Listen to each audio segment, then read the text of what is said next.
In the last video, I went over the first two habits of this book, the 7 Habits of Highly Effective People, and I tied those concepts to the INTP situation. So we talked about being proactive, which is the first habit, or the principles of personal vision, and then we went over beginning with the end in mind, or principles of personal leadership. In this video, I want to talk about principles of personal management, or putting first things first. Those are the first 3 habits of the book, and they are about you as an individual. Habits 4, 5, and 6 are about dealing with other people, and I think that at least 2, perhaps all 3 of those habits are also very applicable and useful for INTPs. And then the last habit is called sharpening the saw, and it's about rest and recovery and balance. And I also think that that's something that INTPs could profit from. So I'm gonna probably make videos about this entire book. Today, personal management, basically the basics of productivity. The chapter opens with a quote from Goethe: "Things which matter most must never be at the mercy of things which matter least." And that is basically a pretty accurate summary of the entire chapter. Do the things that matter, don't do the things that don't matter. We need to have conscious what we need to do and what we should avoid. And I will give you a model for that a bit later in the video. In the last video, habit 1 taught us that we are the creators of our lives. We are in charge. It taught us that between a stimulus and a response, there is space for you to choose. And by using that power of choice, we can decide what is central in our lives. And that is something that habit 2 teaches us. These two, the realization that you are in charge, as well as choosing what it is that you want to lead yourself to, are prerequisites to managing yourself. Because if you don't know what's important to you, you don't know what should take priority over other things. In other words, you need to take initiative and develop some sort of personal vision before you can even talk about managing yourself. Quote from the book: "Management, remember, is clearly different from leadership. Leadership is primarily a high-powered, right brain activity. It's more of an art. It's based on philosophy." Unquote. Leadership is about deciding where we want to go, and management is about getting us there. I think the main point that this chapter is trying to get across is what the author summarizes in one brief sentence: organize and execute around priorities. And for that, we use the management matrix. The management matrix has 2 axes and 4 quadrants. And so you have Q, or quadrant 1, which is important things that are urgent. Q2 is important things that are not urgent. Q3 is unimportant things that are urgent. And Q4 is unimportant things that are also not urgent. So far, we've talked about productivity in general, but now it's time to sort of narrow it down towards the INTP situation. I think Q2 practices are important for everyone. That's the point that the book makes, but especially for INTPs. And I also think that what is a Q2 activity for us might be a Q1 or a Q3 activity for different personality types. So what we need to focus on depends on our personality type, because different things require different amounts of effort and will also lead to different quality and quantity of output. What we want to do is focus on quadrant 2, the practices that are important but not urgent. And there's multiple reasons for this. First of all, they're important, so of course we should do them.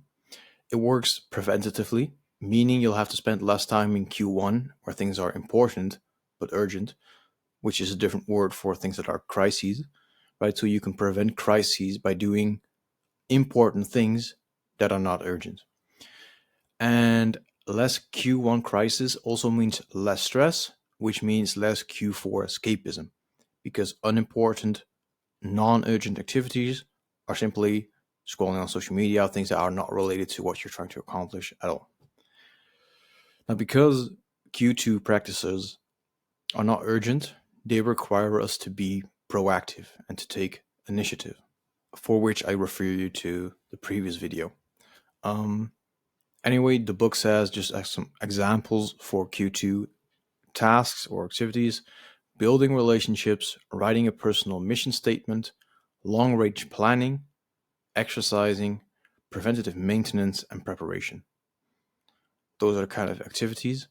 And for INTPs, it's going to depend highly on what your work is, of course. One thing that I found tremendously helpful as sort of a knowledge worker is building a second brain. There's a book on that. I'll make videos about that. I just read it. I just started implementing things. It works wonders because instead of creating something from scratch, you just gather ideas in your second brain, and all you have to do is connect the dots, which is very, very helpful. But then you need to take initiative to do something that is not urgent, namely note taking and filtering and highlighting the notes, in order to prevent a Q1 crisis, which is procrastinating and then having to do everything at the end. When you start doing more of these quadrant 2 tasks, you're gonna be a bit, what's the term? Tight for time. You won't have a lot of time left, right? Because you're gonna do more of a certain activity. Um, unless you're an INTP and you waste a lot of time, but well, let's assume that your days are pretty filled and you want to do more of a certain kind of activity. What do you need to do?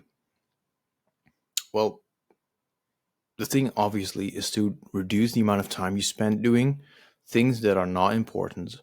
Whether that is urgent or not, it doesn't matter. Cut out unimportant things. Q1 practices should, of course, not be reduced because they're important and urgent. But they will reduce naturally when you do Q2 things. And so as time goes on, you will be able to spend even more time in Q2. Let's use an example to sort of make this clear because I'm speaking of Q1, Q4, it doesn't really ring a bell. Let's say you're a freelancer. A Q1 activity is when you don't have any new clients and you do have bills to pay. So you are desperately finding and calling new clients for your freelancing offer. A Q2 activity would be building an automated system that finds and reaches out to qualified prospects on its own. A Q3 activity is answering emails regardless of their nature. Of course, there are emails that are important, but there's also likely emails that are not. And Q4 will be simply scrolling on social media.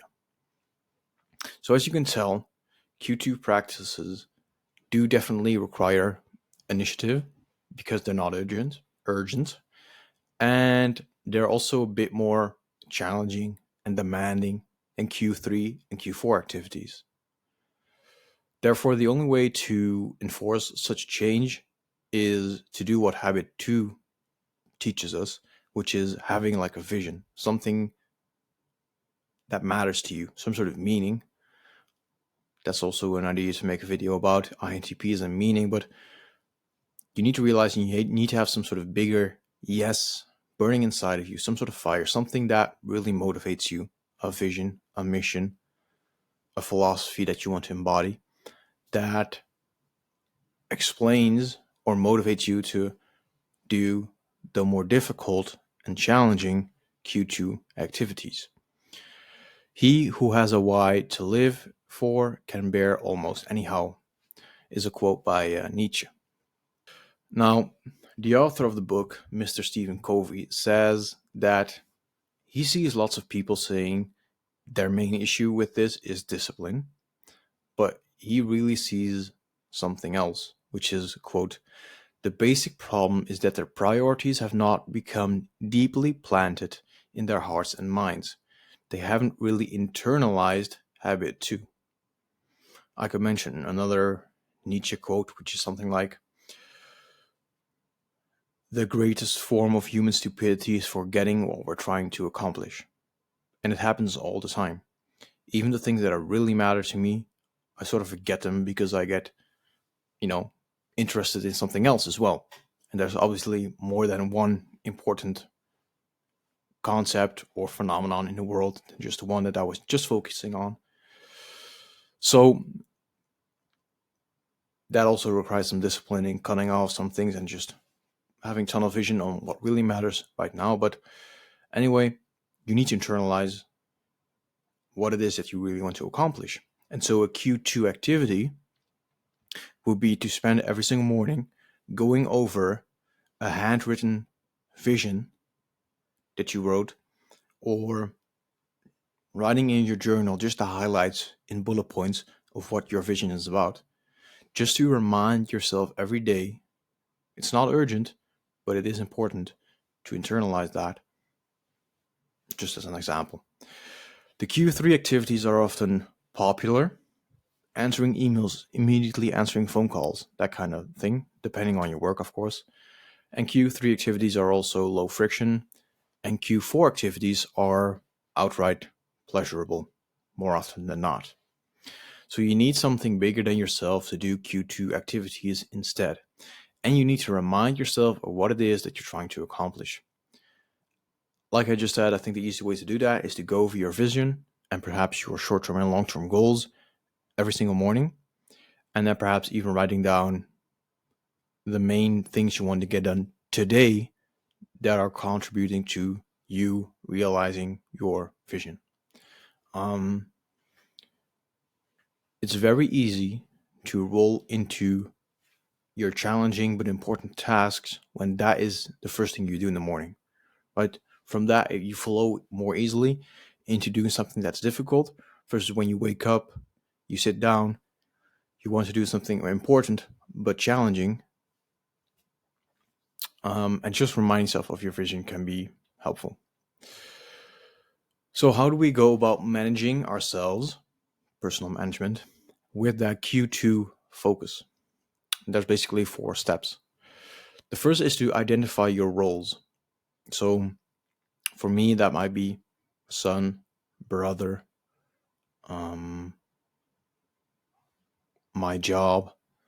For someone else, that might be father, husband, sales manager, volunteer, football coach, mentor, the different roles that you have in life. It's difficult to make one overarching vision, and this might be a way to help you make a vision if you don't have one. But there's obviously more facets to you than just your work or your family. You are also an individual, and you might have plenty of other practices that you indulge in or that you do. So identify your roles. Then step 2 is to set 1 or 2 important goals for each of those roles for the coming week.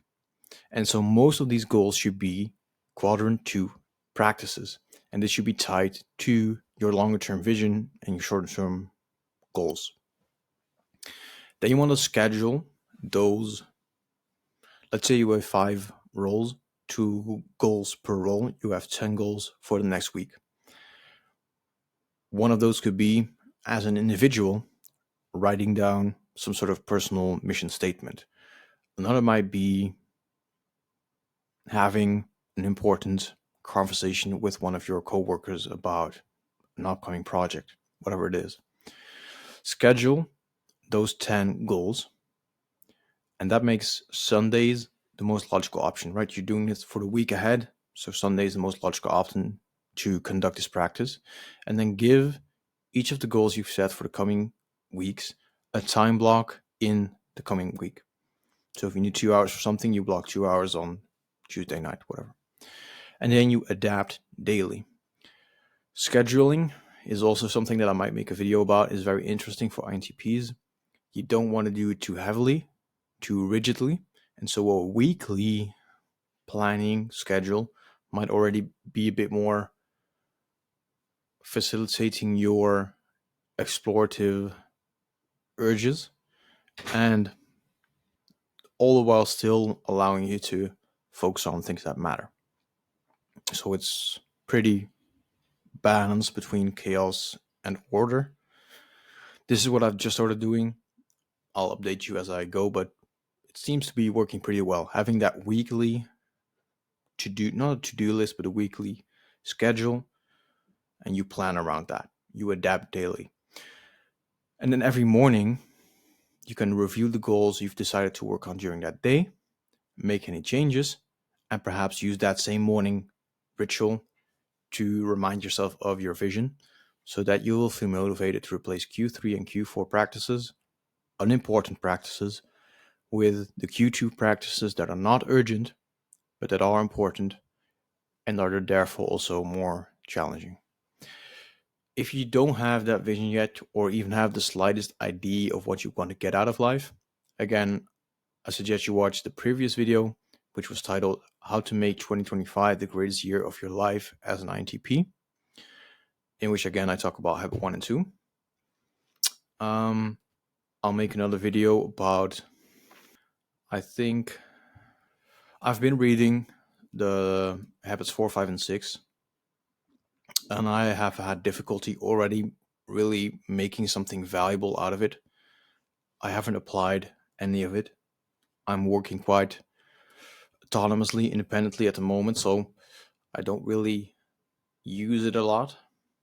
But perhaps the next video will be about sharpening the saw. Perhaps I'll go back again to steps 1 and 2, or habits 1 and 2, about how you can make a vision for yourself, etc. But the one thing that is interesting is that every single one of these 7 habits is a quadrant 2 activity. These are not urgent things, but they are important. So, great book to read. I'll just read out the 7 habits to you so you can sort of imagine if it's valuable to you. 1, be proactive, principles of personal vision. 2, begin with the end in mind, principles of personal leadership. 3, put first things first, principles of personal management. That's all private victory.